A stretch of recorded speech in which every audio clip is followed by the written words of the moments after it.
Good morning, good morning. I'm heading out to the Transportation Museum.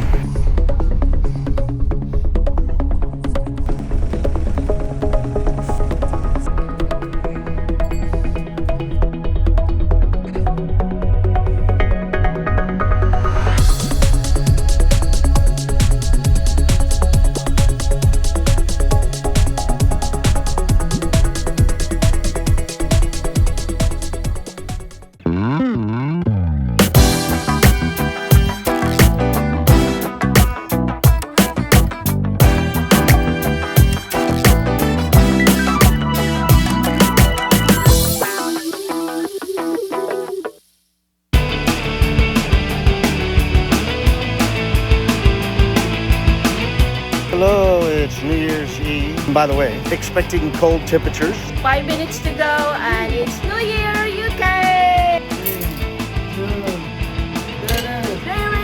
Happy New Year! Whoa, look at that.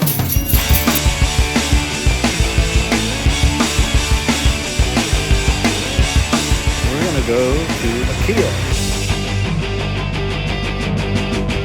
All right, we're back. It's snowing.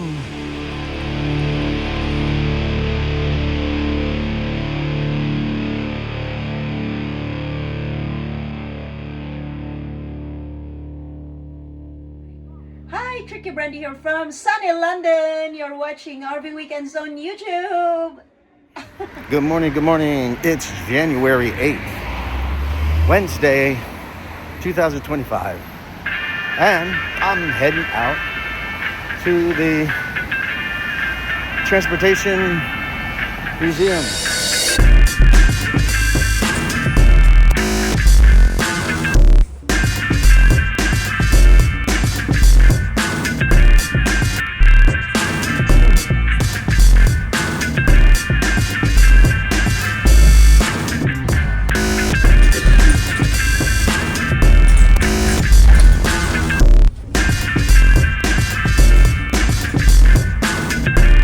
All right, I made it to one bus stop to get onto another bus.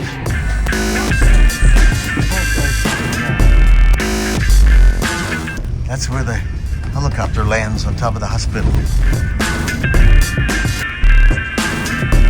Have I told you that London has a lot of buses?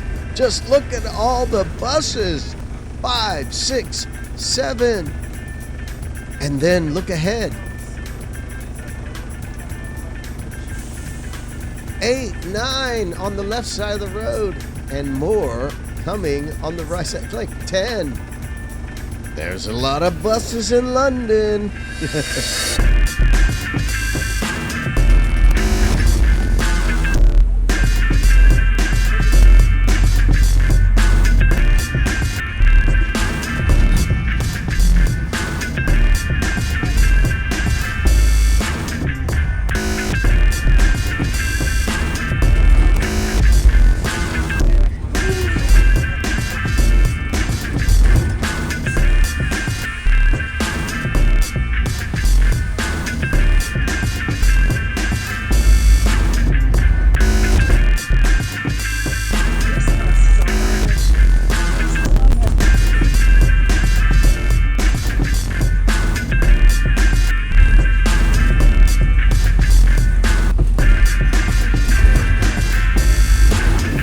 Made it to bus stop close to where we're going. Let me show you around.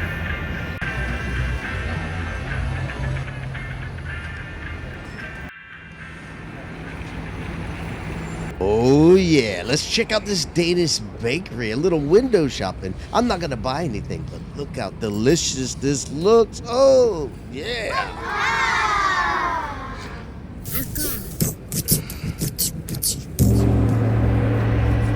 Oh, yeah, we're going by the theater where Lion King is playing.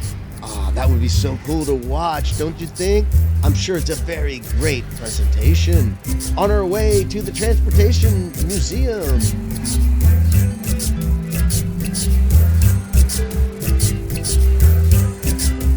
Here we are. And here I am coming up on the back side of the souvenir store of the Transportation Museum here in Jubilee Market. Let's go. We got to get around the side. And now here we are at the entrance. Look, a Christmas tree on the left. So pretty. And I like their little iridescent style looking sign. Looks very cool. So let's get in here and get to checking out the museum. And this is the big gift shop here. They got a little cafe upstairs. I made it into the museum, so now it's time to explore. Let's go. One thing that is different about this museum is that it is not free. You have to pay a price, but the good thing is when you pay once, you get to come back all year for free. So that's nice. All right, let's get going viewing the Transportation Museum. But due to this being 3 months late, it's April 2nd, and I'm just now editing this back from January. I'm going to cut out a lot and get past this rather quickly. And I'll do another video of just the museum by itself in a later date. So the beginning of London's transportation was back in 1800. And the first means of transportation was this. Yeah, not very efficient and fast. So let's move on to the beginnings of the transportation system in London. And here is an example of some of the transportation across the River Thames. These small wooden rowing boats were called wherries. And here's an artist's rendition of what it looked like back in the day with all the boats on the River Thames. They eventually built more bridges across the River Thames in these different locations. The world's first public railway was a horse-drawn Surrey Iron Railway, opened in 1803 along the River Thames. It waddled between Croydon and Wadsworth, carrying goods but not any passengers. And shortly thereafter, there were the horse-drawn carriages, as you see in these photos, way back in the old days of London. And inside the museum, they had a replica of these old horse-drawn carriages.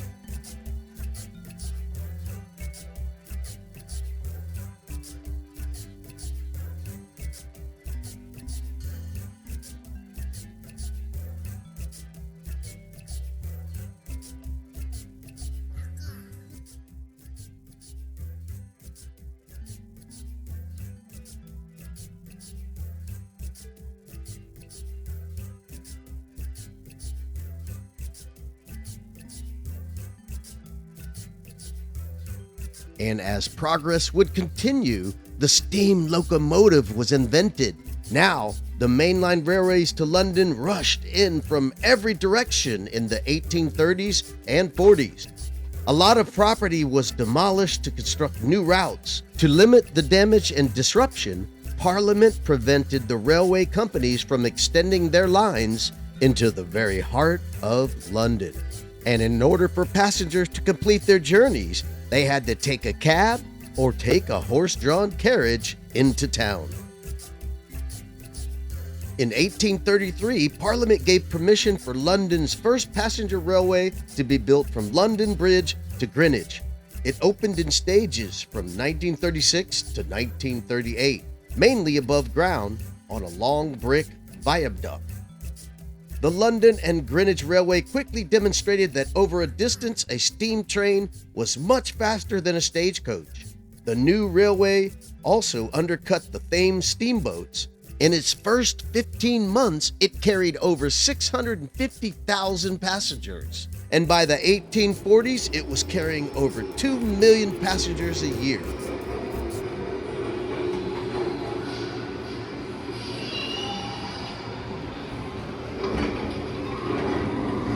Let people off the train first, please, ladies and gentlemen. Let people off the train.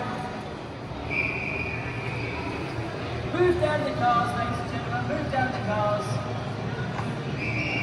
Stand clear of the doors. And by this time, another problem arose. Horse-drawn carriages and trains trying to occupy the same space. So the solution? Send the trains underground. And here is a model of some of the early construction of making tunnels under the streets of London. What a feat! And here's a model rendition of, you see the train below the street and the horse-drawn carriages up on the road. Then another problem arose. The steam engines put up all this steam and soot underneath in the tunnels. It had to get out. So they built this ventilation system to purge the steam up through the streets. But the smoky atmosphere of the tunnels and stations was not pleasant. An editorial of the Times in 1884 complained that a journey from King's Cross to Baker Street is a form of mild torture which no person would undergo if he could avoid it. In the 1860s, the Southern Main Lines got permission to extend across the River Thames, but the river became so polluted that few fish could survive. Those that were on sale in the markets in London were all brought in from the North Sea. By 1900, London had 15 mainline rail termini, more than any other city in the entire world. In the process, at least 100,000 Londoners, mainly the poor, had their homes destroyed as new lines, yards, and stations were built. There was no legal obligation for the railway companies to rehouse them. These two sisters, Doris and Anna Zinkinson, trained together at the Harrow School of Art and the Royal Academy. They were commissioned by London Transport to design numerous posters in the 1930s. It's truly impressive to see what was happening back in the 1800s and early 1900s, drilling holes underground, making trains that go underground. Really is quite an accomplishment, and wish we had more of this in the US. But when I look at these old cars, it just resembles the new cars that you ride in today in London. Same seating type patterns, some facing the side and some facing each other, depending on the train you get on. And the straps there to hold on while you're riding, standing room only when it's super crowded, which happens. So I've been on all those situations where there's nobody on the train versus you got to stand up. So quite interesting to go through this old train. It's nice of them to let us step on here and kind of smell the old train smell and see the old advertisements on the walls. It's really cool to see. Really enjoying this museum.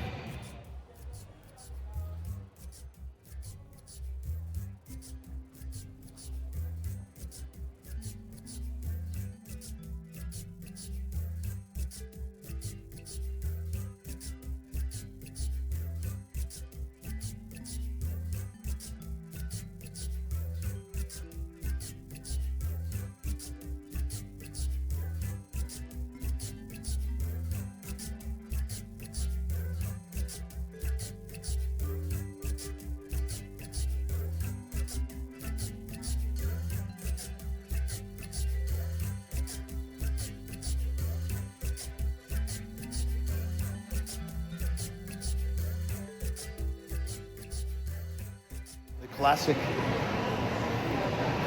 travel public transportation underground train sign. Hammersmith is where I first met 3K ever in London. Our first time meeting was at Hammersmith. How cool is that? Go check out the video. And as the train system underground developed into more complexity, so did the aids to help the people get through it, like escalators. Here is some video of them building some of the escalators in the underground system to help people get up and down from the street level to the train level and multi-levels of trains intersecting underground. It was truly an engineering masterpiece, which I'm very thankful today, as I have bad knees and going up and down stairs is extremely difficult for an old man like me with really bad knees. Well, look at this. This is a little model of the tunneling machine that cuts the holes underground. Look at this big drill bit. It really is amazing that men can create such huge tools to move earth. It looks like there's supposed to be a video playing right here showing them drilling. But see that? It's a little hourglass. So the software has crashed. So it's not working. which is a drag. Maybe I can come back and look at it at another time. At the time of editing this video, I already have plane tickets back to London for May, so hopefully I'll drop by the Transportation Museum and see this working. And here's another model of the underground train system while people move about on the streets of London above. At the turn of the century, we moved on from horse-drawn carriages to steam engines to the automobile. Motor-driven carriages are the new thing. And then after that, electricity came into the world, and now they started to make electricity-drawn carriages, a unique design that helped propel buses around town. It was a little cumbersome, but it was effective. Eventually, by the 1950s, the red RT type bus had become symbolic of London. The first RTs were introduced in 1939 and serves Londoners in difficult wartime conditions. After the war, transport aimed to standardize its bus fleet, and by the mid-1950s, almost every bus on London streets was an RT.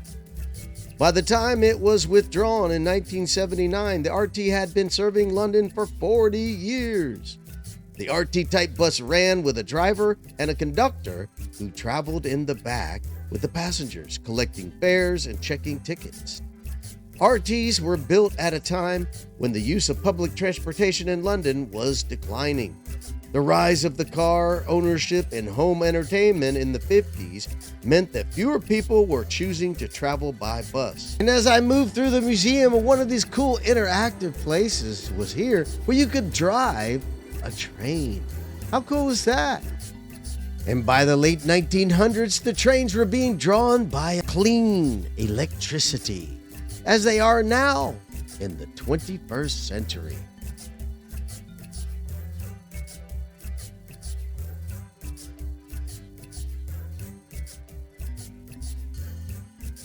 And even now, the new buses are all electric. Isn't that cool? Yeah. Well, folks, we're heading out the exit of the Transportation Museum.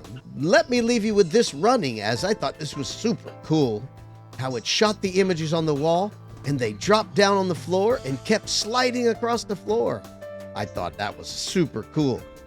Well, guys, I hope you liked this content. If you did, please give me a thumbs up and subscribe to the channel if you want to stay in touch and see more content. Hit that notification bell if you want to be notified when I upload the next video, as next time we'll be at Wimbledon. That's right, very famous Wimbledon tennis tournament stadium. So I hope we'll see you back for part 4 of my 10th trip to London. So thank you so much for watching RV Weekends. I'll see you on the next video.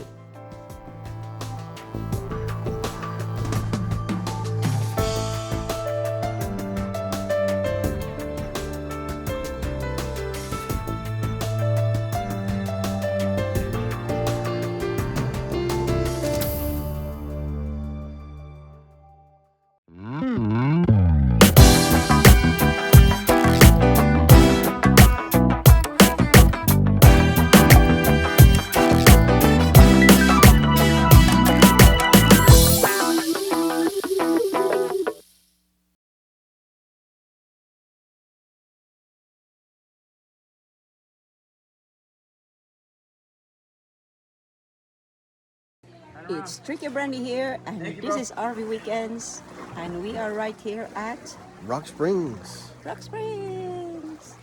We're at King's Landing, Rock Springs. Rock Springs, Rock Springs.